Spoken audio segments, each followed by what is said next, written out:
Got right daylight. Riders rambling, pledge allegiance to the flag. All the things they sacrificed, today give some back. Oh, just today, give some back. My dad would have ate this up. He was a ham. Told me once I was a tumbleweed, these things I seen him done. Some of the greatest things about Talking the Talk and the T3 custom call business that we're running are the friends that we've made and the places we get to hunt every year. Andre Danos and Justin Landry are perfect examples of this. Two guys that we've developed a lasting friendship through hunting in the outdoors, but also guys that were instrumental in helping us put together this weekend with Hero Hunts. We filmed this episode opening weekend of Louisiana turkey season in 2015 on the Danos family property. And our friend Justin Landry owns Antlers Trophy Whitetails, and Hero Hunts had been out to his ranch to host a whitetail hunt, and had then reached out to him and asked him if he knew anybody that could help put together a turkey hunt for veterans in Louisiana. He called me, and the first person I thought of was Andre. Andre and his friends at his place are basically like part of the Talking the Talk team. We hunt with them every year. We filmed and guided hunts on this property, and I knew it was the perfect place for this to happen. So we all put our heads together and set into motion what would be a memorable weekend.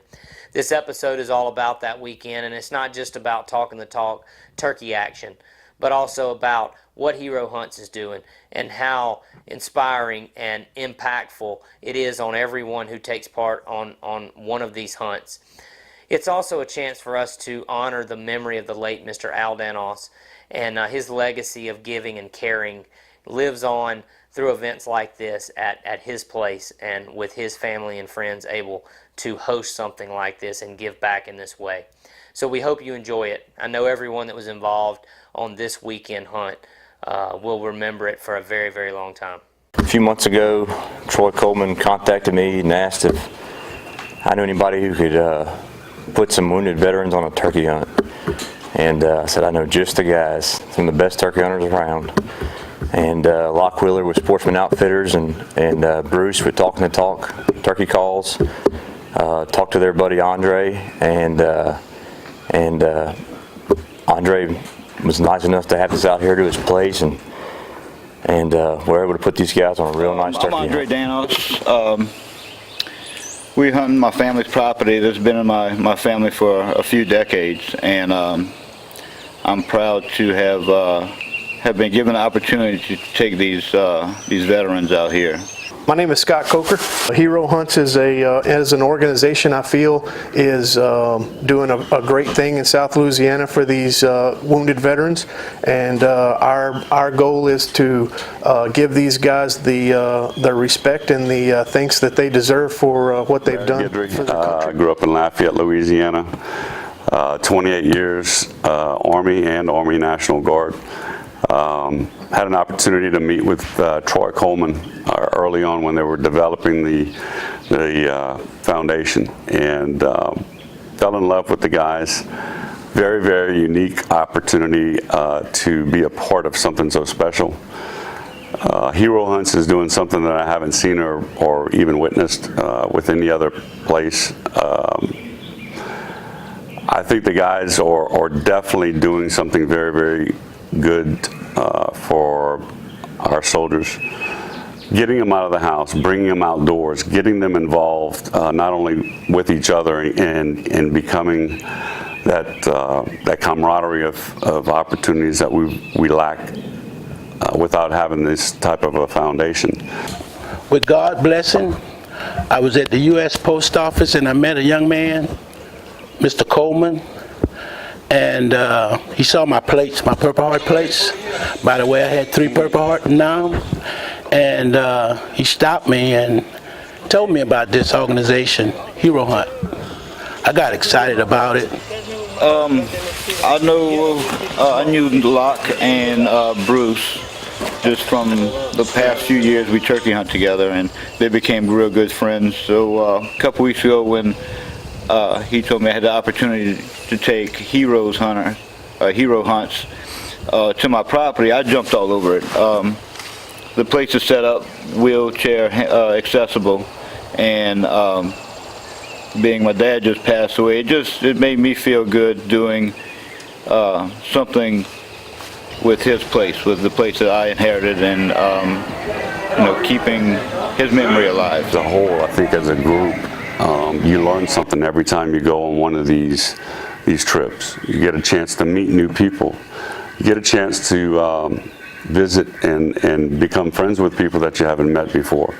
But more than anything else, you build a bond that you don't have an opportunity to experience anywhere other than something like this. And again, I want to say, if ever you can get in touch with these people, if you're a veteran, you need to experience this, because from day one to right now, this is the first time I really feel appreciated for what I did for my country. And these young men need to be applauded. I love them, and if you know what they're doing here, you're going to love them too. And again, my name is Richard Walker. I'm having a blast here today. I wish it could happen to every vet that went and served their country, and try and show these young men that what they're doing is really appreciated. I strictly appreciate it 100%, and I want to thank them today, and I hope God bless each and every one of them.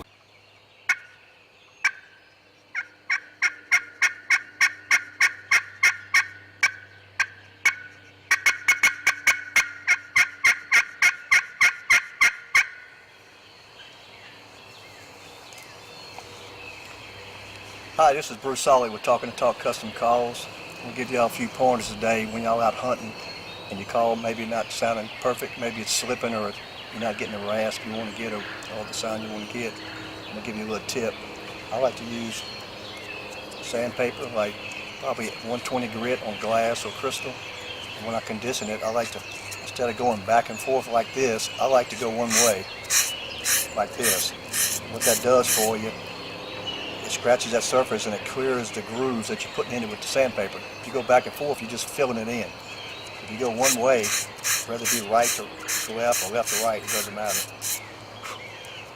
That makes the call back to the original condition.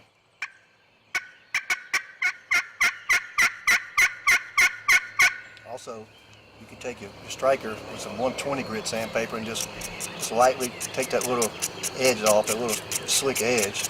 Because friction calls work on friction. If it's slick, it's not going to work. So just knock the little slick part off of your striker and your glass, and your slates. You take a little abrasive pad and just rough it up a little bit. Take that glaze off, and you'll be good to go. That's your tip for using a friction call today. Talking to Talk Custom Calls.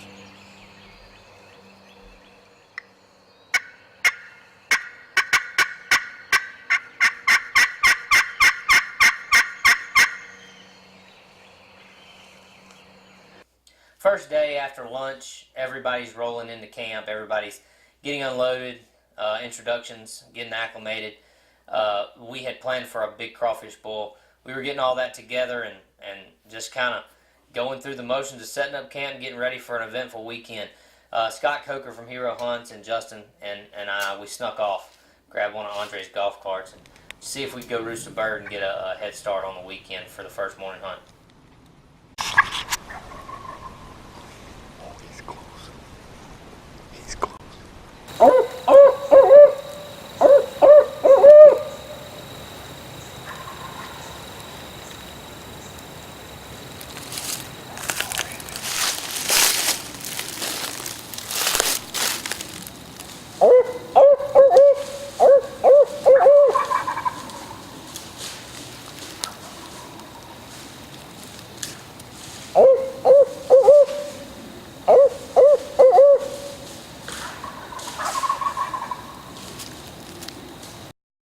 Roy woke me up this morning. I don't want to kick him in his nuts.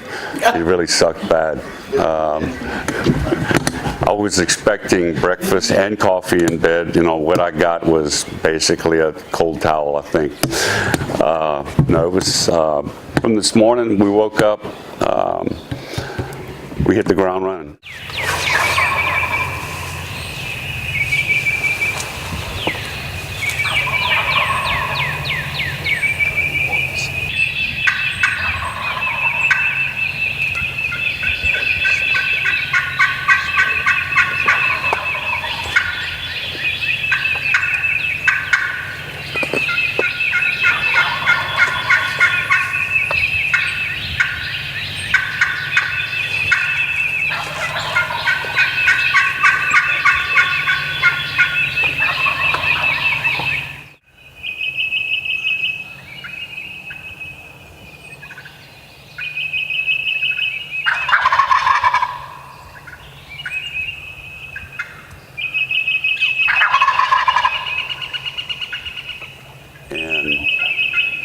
even, you know, we had an opportunity to see a couple of turkeys. They were very, very close. We just didn't have the opportunity to lay the lid down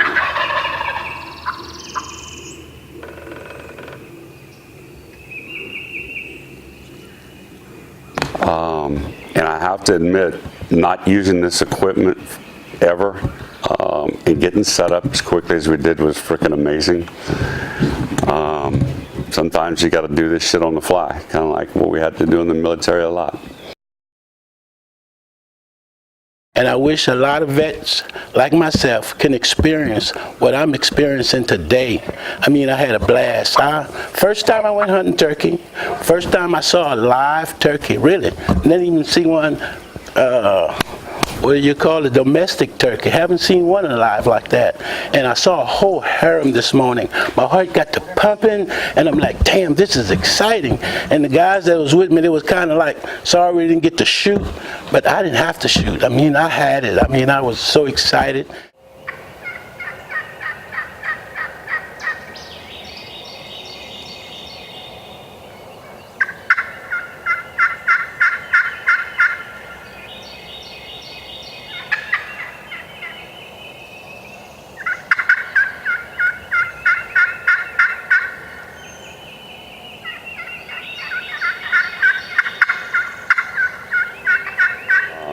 The guide, damn dude, you're awesome.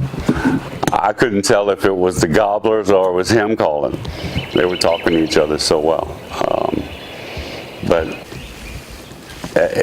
with my limited ability physically, you guys took care of every need I had and then some. And I can't thank y'all enough for the experience and the time here. Thank you. Unfortunately, neither of our veterans got to harvest a bird, but we had really good hunts. Both groups, both veterans, got to experience what the spring turkey woods are all about. We don't just sit and wait. We pursue. We go after them. We call to them. For us, that's the name of the game. And I hunted with Mr. Barry Guidry and the gentleman in the track chair, and man, it was quite an experience for me. Eye-opening. Someone who is out there working just as hard as I work every spring, and loving this, and yet, you know, challenged physically. To see his will and determination was inspiring. To see the excitement on his face just to be there. You know, I can't tell you how many times he told me, man, I don't care if I shoot a turkey, this is awesome. You know, I'm just enjoying it.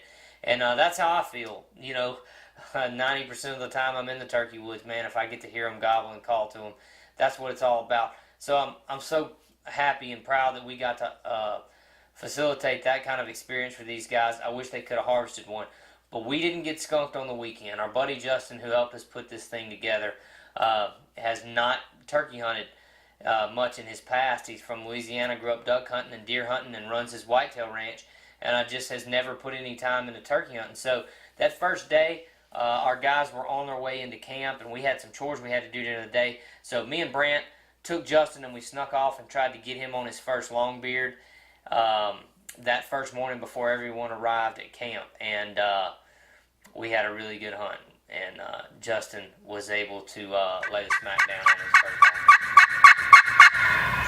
He's right around the curve. He's right around the curve in the road. He ain't but 100, 120 yards. He's fixing to come around that curve. Damn, the trees in the way. It's way too far. Okay, I see him.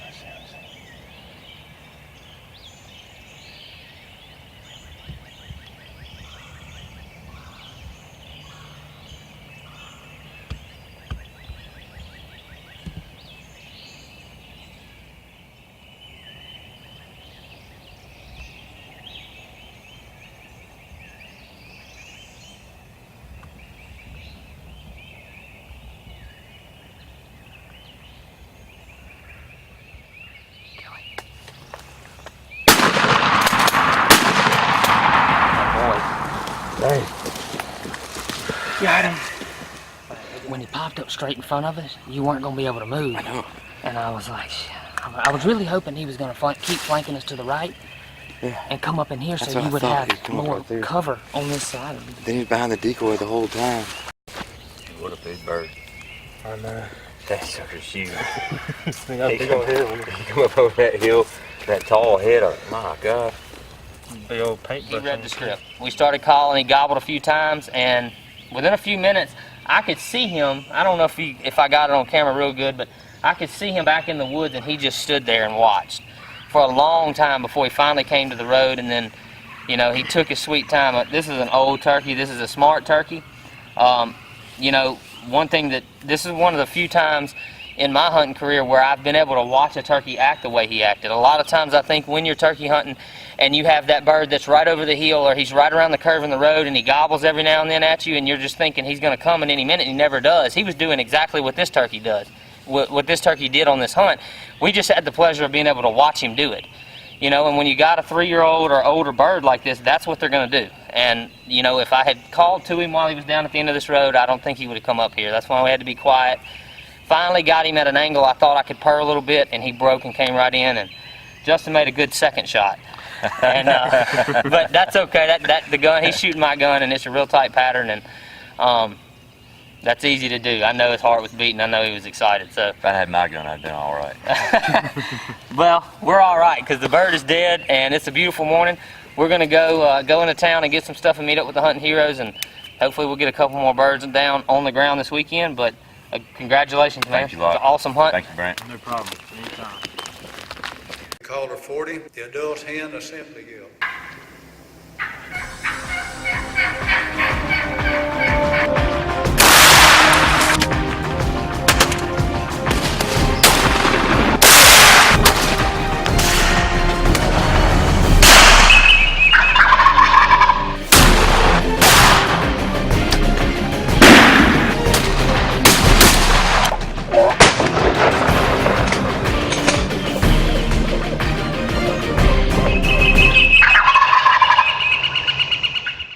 On our final evening in camp after dinner, we took part in a memorial ceremony for a fallen comrade in battle. The ceremony that the Hero Hunts guys asked if they could do and that we would take part in. And it was extremely powerful. As if taking the entire weekend to you get to know these guys and learn a little bit about who they are and what they've experienced, some of their stories and what this all means to them. If that wasn't enough, this ceremony really brought it all home. The amount of sacrifice for us as free Americans to run and go and hunt and fish and do what we do. The sacrifices that are made, not only by loss of life, but just how much of their life some of these guys have given and what they live with for the rest of their life, for what they've seen and done. It's powerful, and it brings it all home. And at Talking the Talk, we want to say thanks to all you guys who follow us, on Facebook and our website and watch our videos and use our products. You know, thanks for helping this little call company be successful so that we can take part in things like this. It's a blessing for us. So we hope you've enjoyed the episode. We hope you'll go to herohunts.org, get in touch with Troy Coleman. Anything you can do to help them out. It's a worthwhile local organization that's doing a fantastic job. What they do is priceless, but it does require resources. So we hope you guys will go out and consider being involved, helping, just donating a few bucks, anything. So again, we hope you're enjoying the episode. We hope you enjoy the remainder of it, and thank you again for your support, and thanks for watching, and check out herohunts.org and see if you can help out. You have a soft spot part of your heart that is for veterans, obviously, or you wouldn't have invited us. But that soft heart comes with a price. And the price is our brothers that we have lost along our journey through the military. And one of the traditions that we would like to do, if you do not mind, is share our farewell to our comrades. And the other side. The other side of the story is when we're in a combat zone, we lose soldiers. When we lose soldiers, we go through a ritual that I'd love to share with you and your family and your friends. Soldiers, stand up. Stand up. Attention.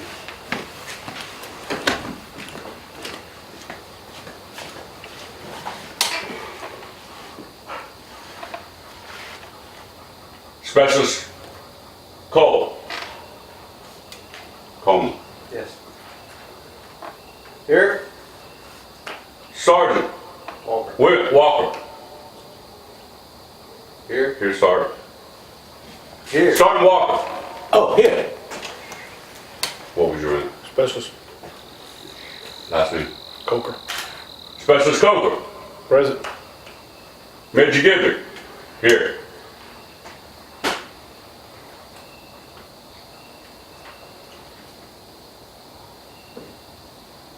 Reported.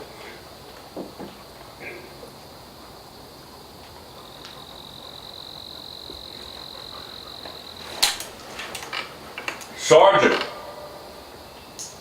Leger. Sergeant Leger. Sergeant Leger.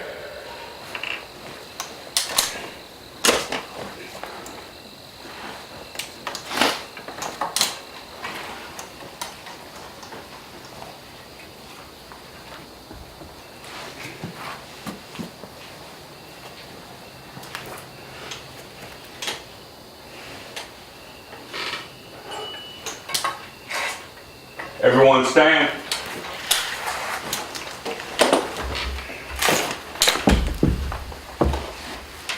Even if you're not a soldier, please salute.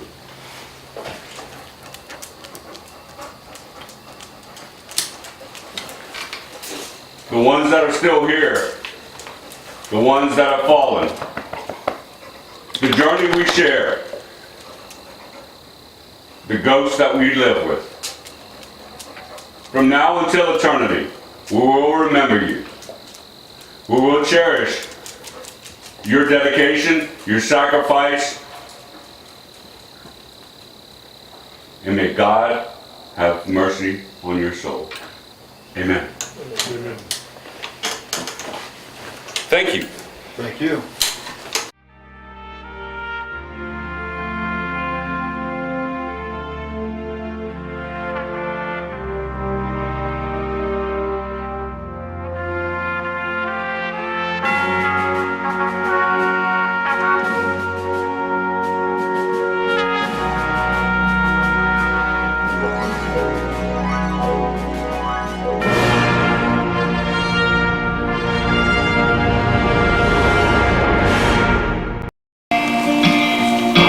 Told me once I was a tumbleweed, things I've seen and done. It's come from how we trained through no fault of my own. What you done for those kids? My dad was in a wheelchair, so it means a lot to me that I can take guys in wheelchairs around the property, because it was all set up for my dad. And he passed away, I guess, 2 months ago, and I wish he could be here today to check out some of these track chairs and stuff that could have benefited him in his everyday life. And I'm just real blessed to have this piece of property, and I just want to continue to celebrate my dad's life in doing stuff like this and helping out people that have disabilities, and especially people that have disabilities fighting for the freedom that I enjoy every day.